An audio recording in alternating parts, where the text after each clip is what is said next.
하나님의 아들이신 예수님이 이 땅에 오신 날이에요.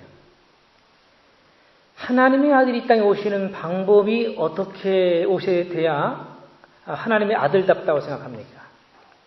구름을 타고 이 땅에 탄생의 과정을 가지고 오셔야 되는 것인가? 아니면 빛을 타고 이 땅에 쫙 내려오셔야 좀 멋지지 않겠습니까? 그런데 창조주이신 우리 예수님께서 자신이 창조한 창조물인 마리아 속으로 들어오시고 그 속에서 10개월 동안이라는 기간을 머무시다가 인간의 출생의 과정을 통해서 이 땅에 탄생을 하셨습니다. 그래서 강림이란 말을 안 쓰고 탄생이란 말을 우리가 쓰고 있죠. 하나님의 아들이신 예수님의 탄생은요, 절대로 우연한 일이 아닙니다.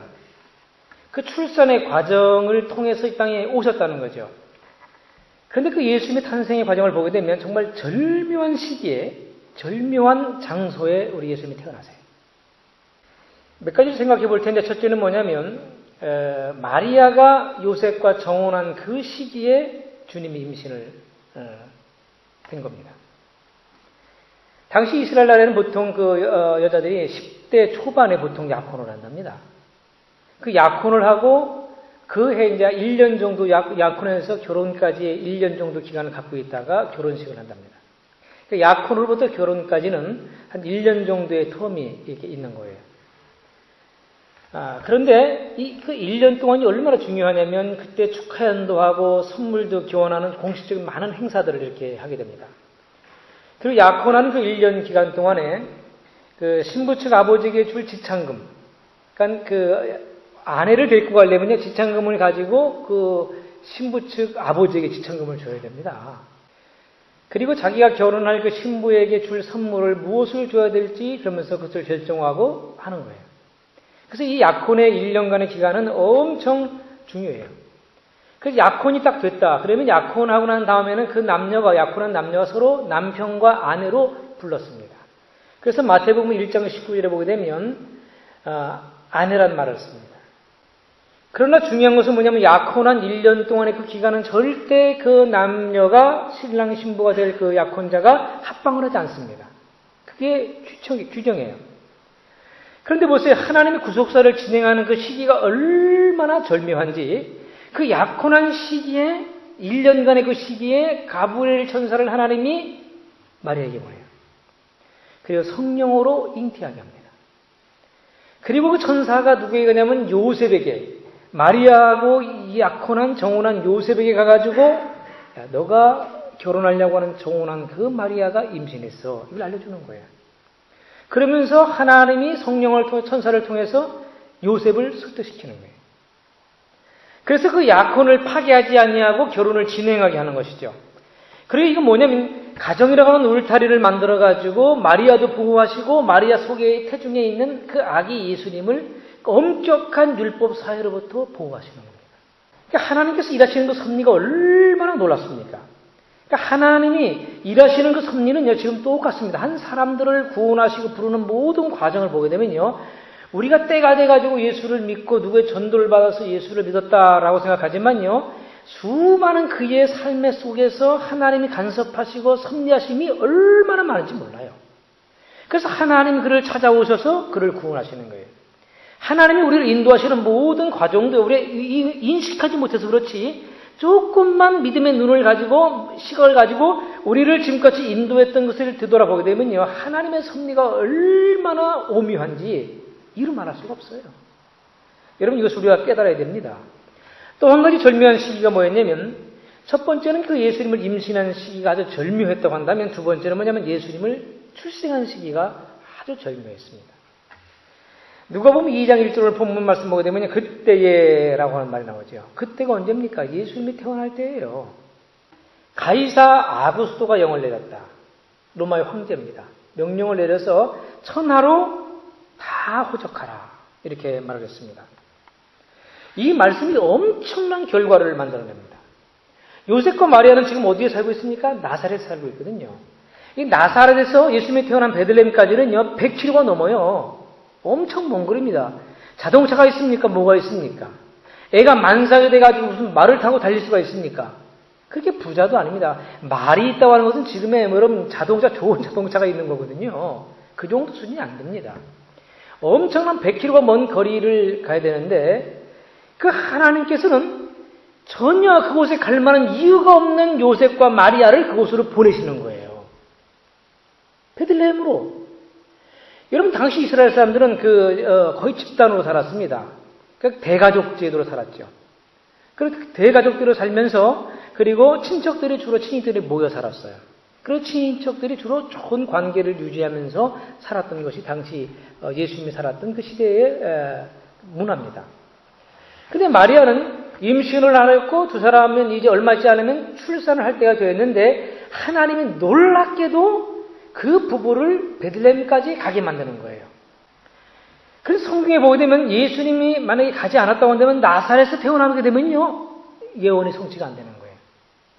성경을 보게 되면 그리스도가 어디서 태어나야 된다라고 말했습니까? 베들레헴에서 태어나야 된다고 말했거든요. 예수님이 태어나기 전에 700년경에 이미 오래전에 미가 선지자를 통해서 뭐라고 말했냐면 베들레헴에서 메시아가 태어난다는 거예요. 베들레헴 거기서 이스라엘의 다스릴 왕이 태어난다는 것입니다.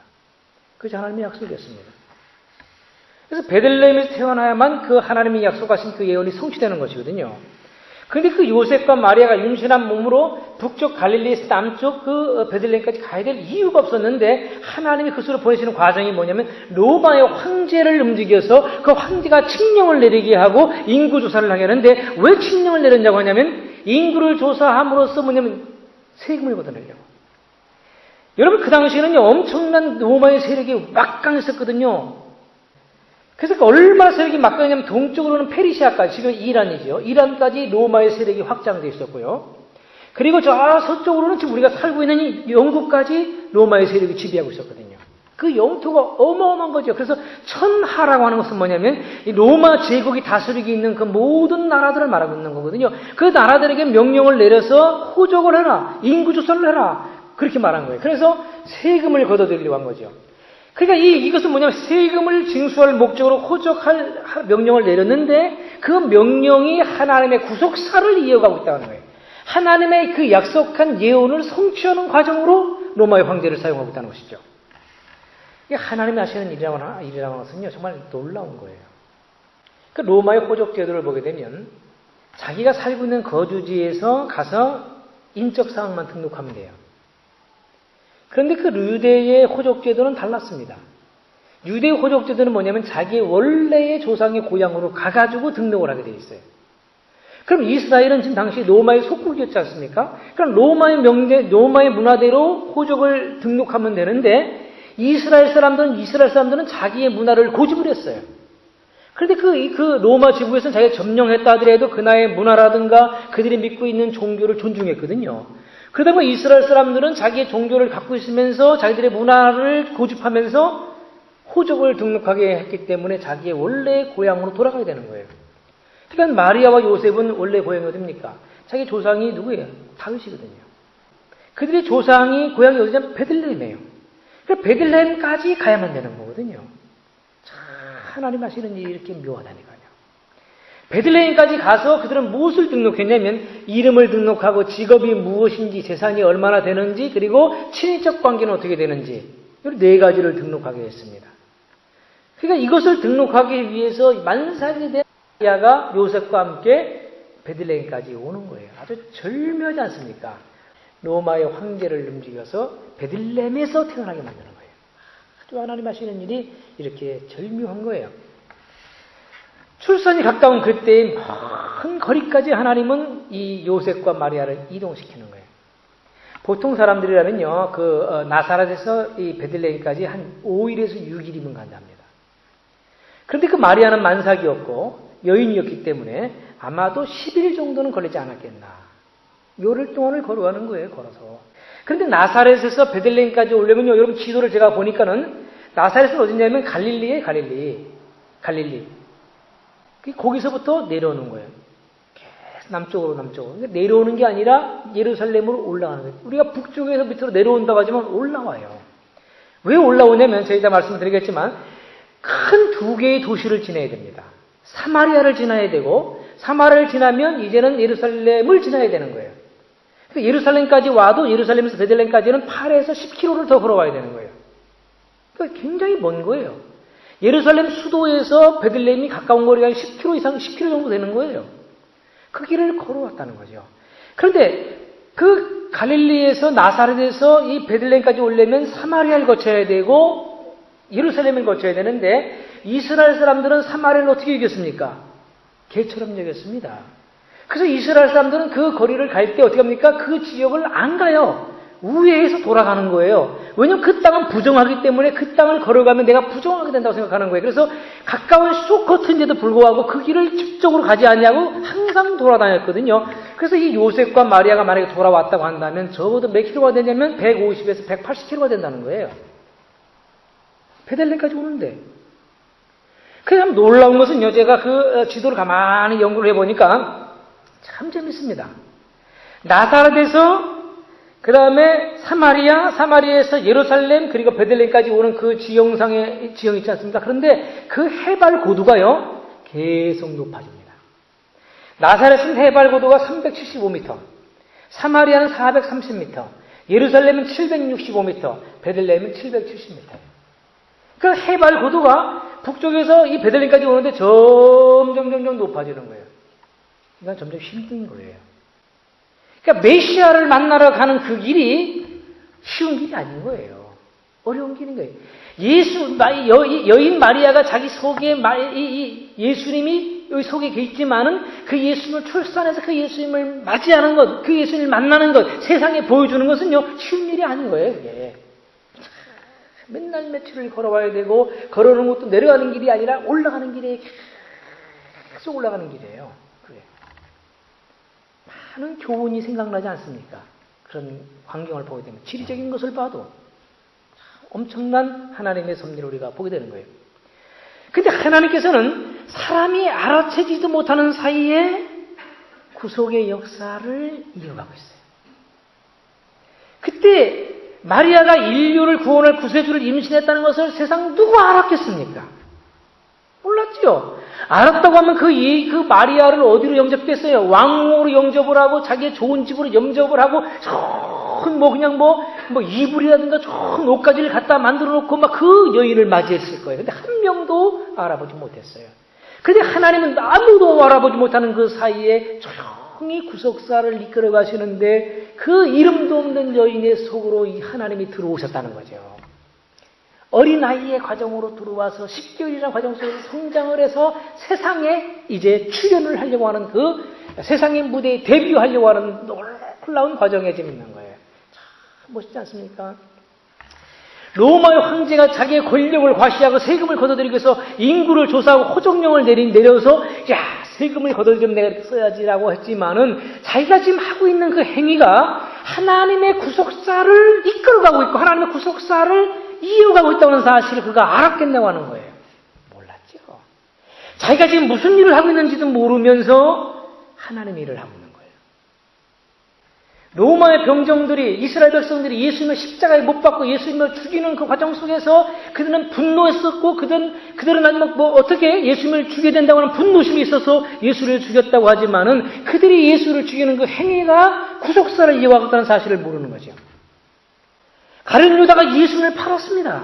근데 팔았을 때 그 가룟 유다의 행위가 하나님의 놀라운 구속의 역사를 이루고 있다는 사실을 모르고 있는 거예요. 자기가 뭔가를 행위를 하고 있고 뭔가를 만들어가고 있고 뭔가를 세우고 있는데도 불구하고 그것이 어떠한 하나님의 구속의 역사 속에서 내가 어떠한 일을 감당하고 있다는 것을 모르고 하는 사람들이 태반이라는 겁니다. 예수님이 태어날 때 안 사람이 없었습니다. 아무도 없었어요. 오직 하면 천군 천사가 하늘에서 내려왔다고 말하지 않습니까? 누가복음 보게 되면은 천군 천사들이 내려왔다고 한 명이 내려온 것을 군이라고 하겠습니까? 엄청난 무리가 내려온 거예요, 천사들이. 누가 그 천사를 봤습니까? 몰라 세상이. 그 수많은 천사들이 내려와서 그 예수님 태어난 것을 막 찬양을 하고 경배를 하고 하늘엔 영광을 말하고 땅에는 평을 하고 선언하는데도 불구하고 그것을 안 사람들이 없었다니까요. 몰라요. 엄청난 세계 속에서 엄청난 일이 벌어지는데도 불구하고 그 당시 사람들은 자기의 일에 바빠가지고 하나님의 그 놀라운 사역에 대해서 관심이 없습니다. 관심이. 로마의 황제가 그랬습니다. 자기가 하는 일은 세금에 대해서, 돈에 대해서, 권력의 그 과시에 대해서 관심을 가지고 그 일을 했지만은 자신이 하고 있는 일이 어마어마한 일인데도 불구하고 천하가 자기는 자기가 다스리는 나라가 천하였지만 하나님의 천하는 온 우주에 미치는 천하였거든요. 그 천하에 미칠 일들을 하고 있는 자신의 그 일들을 황제는 모르고 있었다는 것이죠. 하나님께서는 나라의 흥망성쇠나 우리의 환경을 통해서 하나님의 구원 섭리를 진행하고 있다는 거예요. 제가 그 존경하는 우리 선배 목사님, 스승이자 선배 목사님 한 분, 여러분이 말씀을 드렸는지 모르겠지만, 일본에 가서 꿈을 갖고 가지고 대학을 일본에서 다니려고 시험을 봤는데 공부를 잘 하시는 분입니다. 지금 돌아가셨는데, 수염이 이렇게 나시고 한복만 입고 다니시는 할아버지였는데도 불구하고요. 일본어 잘하지요, 영어 잘하지요, 헬라어 잘하죠. 그럼 성경을 보면요, 세 가지 성경을 갖고 봅니다. 한국말 성경, 세 가지가 아니에요. 한국말 성경, 영어 성경, 일본어 성경, 헬라어 성경. 그래서 맨 장의자를 앉으시면요, 다 책을 펴놓고 제가 본문을 읽으면 다 살펴봅니다. 일본어는 어떻게 됐나, 영어는 어떻게 됐나, 한국말은 어떻게 됐나, 헬라어 원문은 어떻게 됐나, 다 보시는 분이에요. 공부를 잘하신 분이에요. 근데 이분이 일본에 가서 대학을 진학하려고 시험을 봤다가 시험을 떨어졌어요. 낙심을 하고 좌절을 해가지고 일본의 어떤 뒷골목을 거닐다가 교회를 보고 교회 속으로 들어갔습니다. 그래서 예수 믿었어요. 그래서 목사가 되고 목회를 하고 신학생을 가르치는 교수가 된 거예요. 야, 하나님이 한 인생을 하나님께 불러가지고 하나님이 쓰시는 방법이 묘하다니까요. 절망과 좌절 속으로 그냥 넘어지게 하신 다음에 그를 다시 믿음으로 일어나게 하는 거예요. 놀랍잖아요. 이런 예가 많습니다. 전화위복이라고 그러죠. 우리 이것을 가르쳐서. 이런 예가 우리에게는 얼마나 많은지 몰라요. 이게. 하나님은 그렇게 우리의 좌절과 우리의 슬픔과 우리의 그 실패 속에서 하나님은 또 그렇게 일을 하고 계신다는 거예요. 그리고 우리를 세우고 가세요. 그리고 우리 하나님을 고백하게 만들고 그리고 하나님 앞에 무릎을 꿇게 만드는. 또 한 가지 절묘한 하나님의 섭리가 뭐냐면 예수님이 태어난 장소예요. 시기도 중요하지만 장소도 어마어마하게 중요합니다. 베들레헴에서 구원자이신 예수님이 태어납니다. 창조주이신 예수님이 인간으로서 이 땅에 데뷔하신 곳이 어디냐? 베들레헴이에요. 베들레헴. 요셉과 마리아가 다윗의 후손이었고 그들의 고향이기 때문에 베들레헴에 가야 했죠. 이 베들레헴은요, 라헬이 야곱의 12아들 중에서 그 마지막인 베냐민을 낳고 그곳에서 난산을 하고 죽습니다. 그리고 그 라헬을 그곳에 묻었어요. 그래서 오늘날에도 라헬의 무덤이 지금도 있다고 합니다. 저는 아직까지 예루살렘을 못 가봤어요. 그리고 우리가 또 잘 알고 있는 그 인물이 누구냐면 룻과 그리고 보아스의 사랑 이야기 어디서 진행됩니까? 바로 이 베들레헴에서 진행되거든요. 그들의 시대 때에 그 베들레헴에 먹을 양식이 없어졌잖아요. 그래서 먹을 양식을 구하려고 모압으로 갔다가 엄마가 아들 둘 데리고 갔다가 다 아들 죽고 남편 죽고 룻을 데리고 어디로 베들레헴으로 다시 돌아왔단 말이죠. 왜 돌아왔습니까? 먹을 양식이 있다는 소식을 듣고 돌아와요. 그게 바로 베들레헴이에요. 근데 오늘날 베들레헴은 어떤 곳이냐면 인구가 한 4만 명 정도 된다고 그래요. 그러니까 뉴몰든 인구가 3, 4만 정도 되니까 뉴몰든 정도 인구 정도 된다고 보면 되겠죠. 그런데 그때 이 베들레헴은 현재 뭐냐면 1967년도에 6.1 전쟁을 했거든요. 이스라엘과 아랍권 나라들과 전쟁을 했는데 이스라엘 한 장군이 성전에 들어가서 기도했잖아요. 하나님 회당에 들어가서 기도했잖아요. 6일 동안 전쟁하고 7일 안식일날 하나님 앞에 승리의 전리품을 드리면서 하나님 앞에 예배하게 해달라고 기도했거든요. 근데 6.1 전쟁 놀랍게 온 세계는 이스라엘이 진다고 그러는데 이스라엘이 이겼잖아요. 이길 때 베들레헴을 탈환했습니다. 베들레헴을 탈환을 했는데 저희가 영국으로 오던 해인 1995년도 12월 달에 다시 어디입니까? 팔레스타인으로 넘겨줬어요. 그래서 지금은 팔레스타인이 관할하는 지역으로 그것을 우리가 웨스트뱅크라고 이렇게 이름을 짓고 부르고 있죠. 팔레스타인 땅입니다, 지금은. 그런데 이 베들레헴이라고 하는 이 지명이 의미심장하다는 거예요. 베들레헴, 떡집이란 말입니다. 어디 동네 이름이 떡집이에요, 떡집. 그래서 떡집이라는 곳이라고 하면은 떡집에는 뭐가 있어야 됩니까? 떡이 있어야 되죠. 떡이. 그 떡이 있어야 되는데 그 베들레헴에 떡이 없는 겁니다. 떡이 없어요. 물론 먹을 양식은 있었겠지만 하나님의 관점에는 그들의 영혼을 살려야 될, 영혼이 살찌어야 될 그 떡이 없었던 거예요. 떡이. 인간의 영혼을 살리고 인간을 배부르게 할 떡이 없다는, 그렇기 때문에 그들의 영혼이 메말랐고 수많은 종교의 예식들은 있었지만 생명력이 없어요. 그래서 그들은 절망에 있었고 소망을 잃어버렸고, 그리고 그들은 절실하게 무엇을 기다리면 메시아를 기다렸다는 거예요. 근데 과거에 루카 보아스 시대 때에도요, 루시 시대 때에도요, 베들레헴에 먹을 양식이 없었습니다. 베들레헴이 떡집인데 떡이 없는 거예요. 그러니까 그들이 먹을 양식을 구해서 이방 땅인 모압으로 갔잖아요. 갔다가 다 죽었습니다. 그러다가 며느리 하나를 데리고 떡이 있다고 하는, 먹을 양식이 있다고 하는 그 떡집에 온 동네 베들레헴으로 돌아왔잖아요. 그래서 예수님이 태어날 당시에도 그 베들레헴이 떡집인데 떡집에 떡이 없는 거예요. 그래서 그 떡집에 누가 왔냐면 떡이 하늘에서 내려온 거예요, 그게. 떡이. 그 빈 떡집과 같은 그 베들레헴에 생명의 떡이신 예수께서 그곳에 태어나신 것입니다. 신비하잖아요. 절묘하잖아요. 그러면 성탄절은 뭐냐면 생명의 떡이 하늘에서 내려온 날이라고 하는 거예요. 그래서 훗날 예수님이 뭐라고 하면, 나는, 자기 자신을 가리켜서 뭐라고 말하죠? 요한복음 6장 51절에 나는 자기를 정의합니다. 하늘에서 내려온 산떡이다. 그렇게 말합니다. 이야, 놀랍잖아요. 하늘에서 내려온 떡이라는 거예요, 자기 자신이. 그러면서 하는 말이 살아있는 떡이라고 말하고, 그 떡은 사람이 먹는 떡이라고 말하고, 이 떡을 사람이 먹으면 영생한다고 말합니다. 당시 그 베들레헴 떡집이라는 그 살고 있는 사람들은 자신들이 매일같이 아침 저녁으로, 점심 저녁으로 떡을 먹어서 양식을 먹고 살았지만은 그들은 또 먹어야 되고 또 먹어야, 또 살려면 또 먹어야 되는 거예요. 계속 먹어야 되는, 마치 수가성의 여인이 물을 길러왔듯이 오늘 길러오면 내일 길러와야 되고 또 길러와야 되고, 끊임없이 인간의 목마름을 해결할 수 없는 물이 수가성 여인이 구했던 그 물이었는데, 예수님은 영원히 목마르지 않은 물을 내가 너희가 주겠다고 말했거든요. 바로 그거예요. 그것이 보면은 떡이라고 말하는 거죠. 이스라엘 사람들은 매일같이 떡을 먹고 살았어요. 또 죽지 않으려면 또 떡을 먹고, 힘을 내서 일하러 나가려면 또 떡을 먹어야 돼. 그 떡을 먹어야 힘이 생기고 또 일을 할 수 있고 또 살았다는 것이죠. 그런데 예수님은 뭐라고 말씀하시냐면 영생하는 떡을 주겠다, 이렇게 말합니다. 그러면서 이 요한복음 6장 51절에 뭐라고 말하냐면, 이 떡이 구체적으로 무엇이냐? 내가 줄 떡은 난데 나의 살이다. 내 살이다 말합니다. 내 살을 먹어라, 이렇게 말하는 거예요. 주님이 떡을 주신답니다. 근데 이 떡은 보통 떡이 아니라 먹으면 영생하게 하는 떡인데, 바로 이 떡이 예수님 자신이라는 거예요. 그래서 내가 줄 떡은 무엇이냐면 바로 내 자신이라는 거예요. 내 살이라고 말합니다.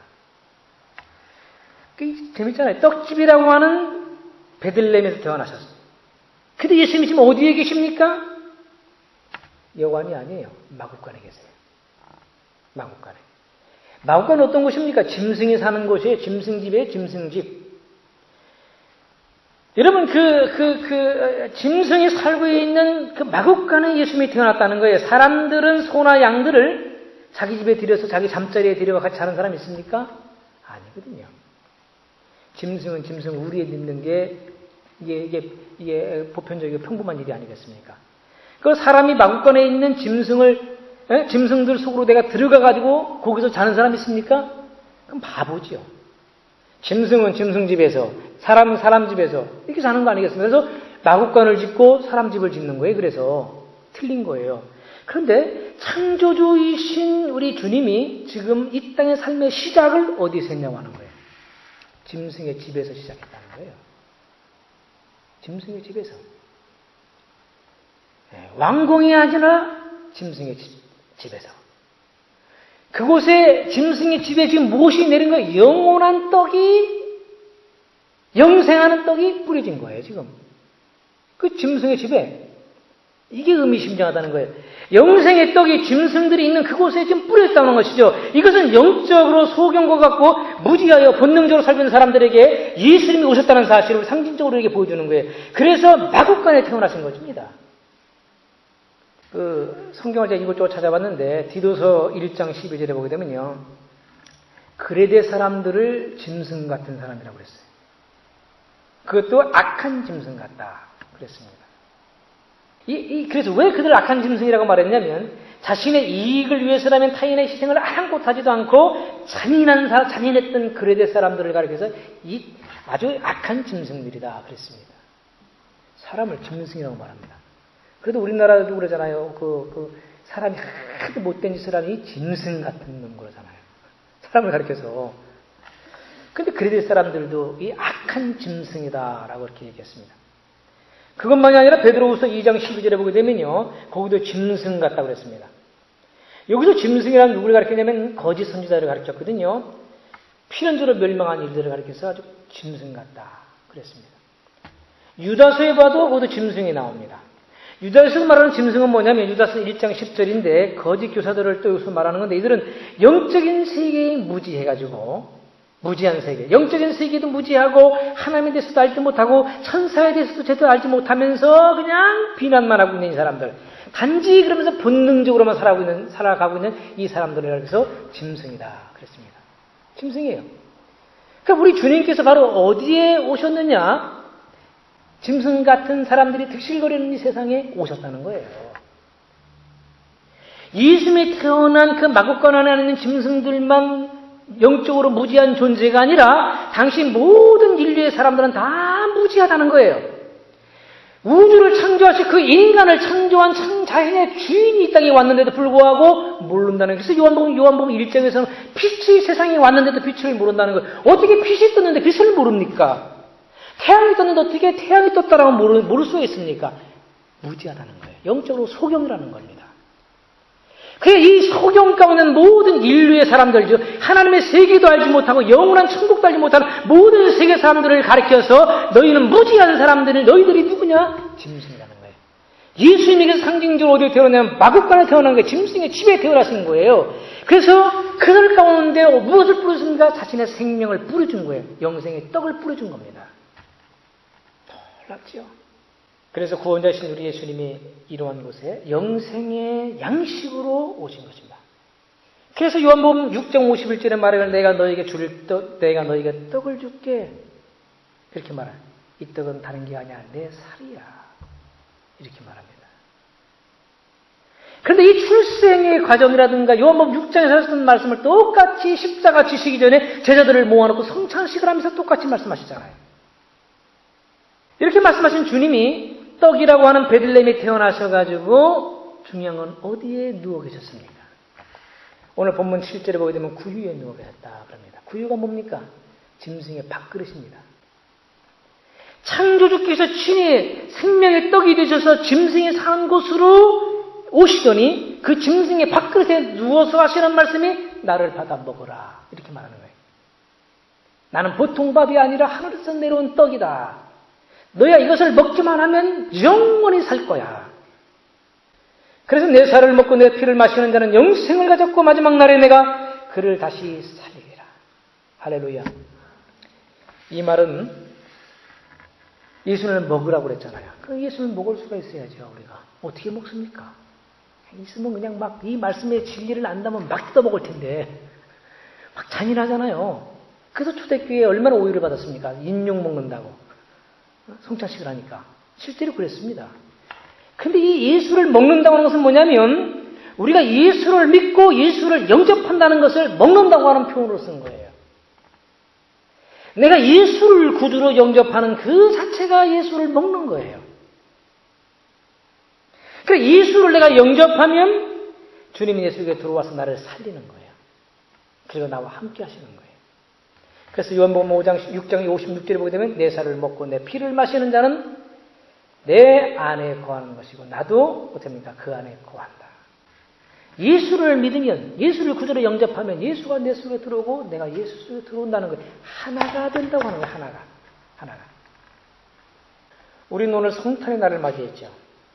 우리는 이 날 알아야 할 것이 있습니다.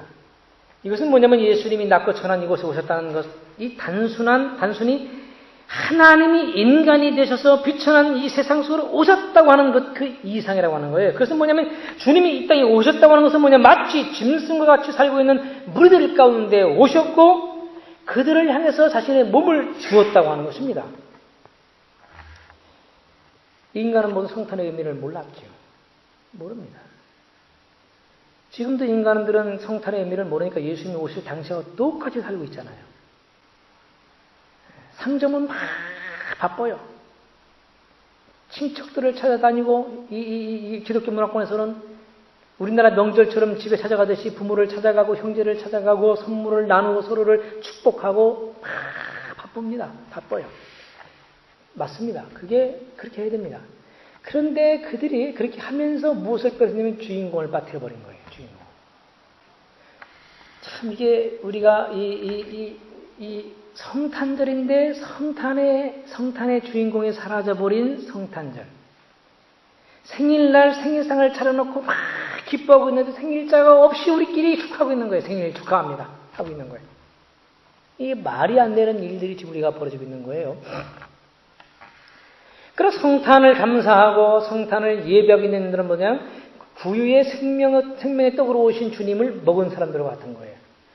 그러면 이제 그 예수님이 그 사람들 속으로 들어오고 그는 예수님이 나의 구주가 되시고 이제부터는 예수님이 나와 동행하는 단계가 된다고 하는 것이죠. 그래서 이제부터는 우리가 내 뜻대로 절대 살 수가 없습니다. 왜냐하면 나를 살려주는 그 힘이 내게 있는 것이 아니라 내 속에 양식으로 들어와서 나를 살리고 나에게 힘을 주고 나로 하여금 일할 수 있도록 하시는 그 하나님의 힘이 우리를 지탱하고 있기 때문에 그런 것이죠.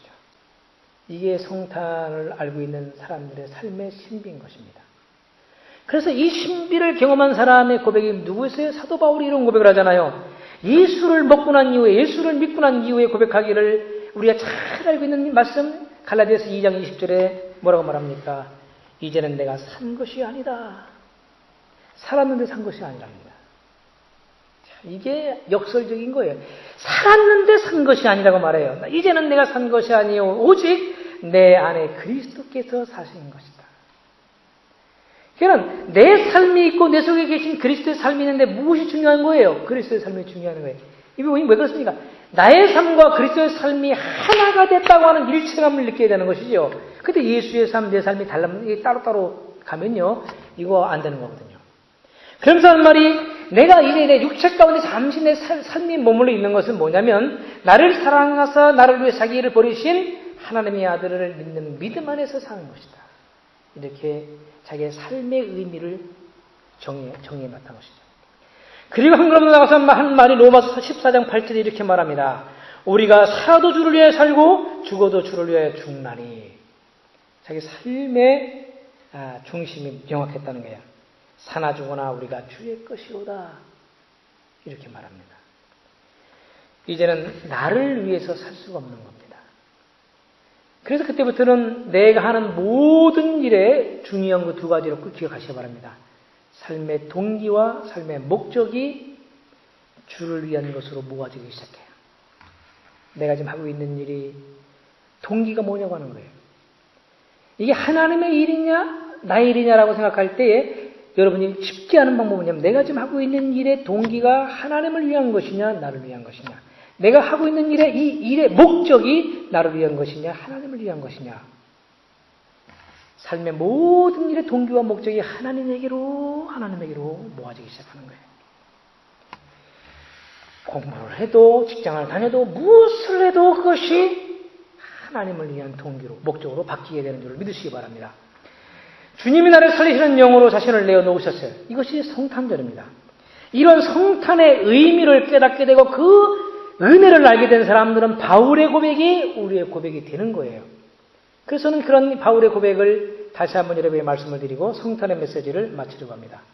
이제 그 양식을 먹고 고백했던 바울처럼 우리도 고백하는 성도들이 되시기를 주의 이름으로 축원합니다. 이제는 내가 산 것이 아니요 내 안에 그리스도께서 사신 것입니다. 여러분 이런 고백이 있기를 바랍니다. 그리스도의 생명이 내 속에서 꿈틀거리는 것을 느끼시기 바랍니다.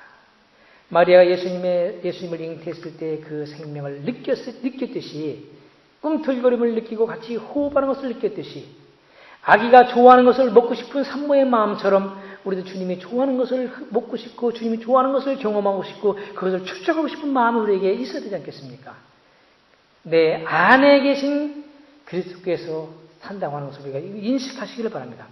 이제는 내가 살아도 주를 위해서 살고 죽어도 주를 위해서 죽겠습니다. 내가 사나 죽으나 나는 주의 것입니다. 이런 고백이 우리 모두에게 있기를 주의 이름으로 축복합니다.